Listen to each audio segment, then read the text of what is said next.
BFM Business. Toute l'info éco et business à la mi-journée.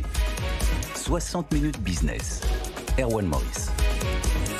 Et Didier Kling vient de nous rejoindre. Bonjour Didier Kling. Bonjour. Merci beaucoup d'être avec nous. Vous êtes le président de la Chambre de commerce et d'industrie de Paris-Île-de-France. On va prendre la température avec vous sur Paris et puis plus globalement peut-être sur la région capitale pour ces premiers jours de soldes. On avait un peu peur, hein. Et puis les commerçants avaient un peu peur aussi. On sait qu'il y avait les Prime Days en même temps du côté d'Amazon. On avait peur que tout le monde aille se jette sur le e-commerce et que les commerçants soient à nouveau oubliés après des mois qui ont été quand même très compliqués pour eux. Bon, vous êtes allé sonder ces commerçants parisiens le week-end dernier. Est-ce que le bilan est rassurant ? Vous savez que pour les commerçants, c'est très important les soldes. C'est aussi important pour le consommateur que nous sommes. C'est important pour les commerçants parce que les soldes, c'est la seule période de l'année où ils peuvent vendre à perte.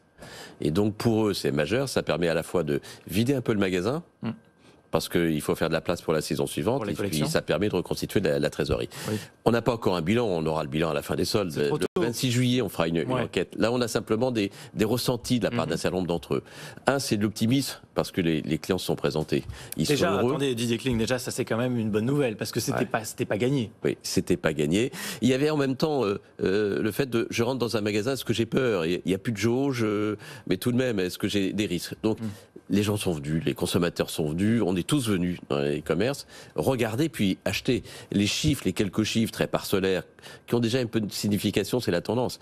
Ils sont excellents. Il y a des chiffres par rapport à 2019, on va pas parler de 2020, mais par rapport à 2019, on a sur des périodes courtes, mais un week-end, on a plus 41% dans certaines zones. Donc les chiffres sont bons. Il y a un effet rattrapage aussi. Alors il y a un effet rattrapage.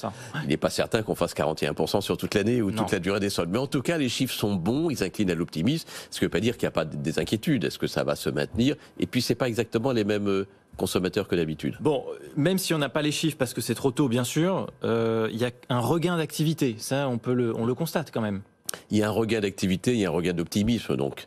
Puis c'est agréable de voir sur le plan économique bien sûr et puis sur le plan psychologique le fait qu'on retourne naturellement retrouver ces commerçants, revoir ces commerçants. Il y avait une inquiétude de la part des commerçants, c'était de dire pendant la période de confinement ou de pseudo-confinement, certains ont pris l'habitude d'aller sur les sites internet, l'e-commerce. Est-ce que l'e-commerce va se poursuivre ou pas ?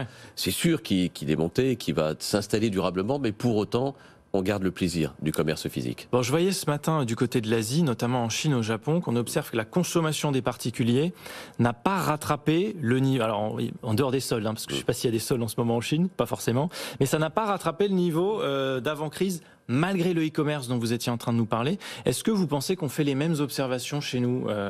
On est encore loin des ventes avant la crise. Oui, mais ça va revenir pour une raison simple, c'est que si vous voyez les chiffres globaux, les Français ont beaucoup épargné au cours de l'année 2020.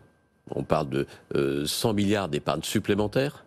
Ils vont beaucoup épargner encore en 2021, parce que c'est seulement maintenant que ça s'est rouvert. Et on pense que l'épargne supplémentaire sera de l'ordre de 80 milliards. Ce sont des sommes énormes. Et donc, il y a une partie de cette somme qui, assez naturellement, va tourner vers la consommation, vers la culture, vers le cinéma, vers les musées, vers le tourisme. Donc, il y a de l'appétit qui est né, et cet argent, il va revenir gentiment dans le circuit. Gentiment. Est-ce que vous avez un horizon, Didier Kling ? Est-ce qu'il va falloir attendre 6 mois ou 4 ans avant de compenser les pertes ?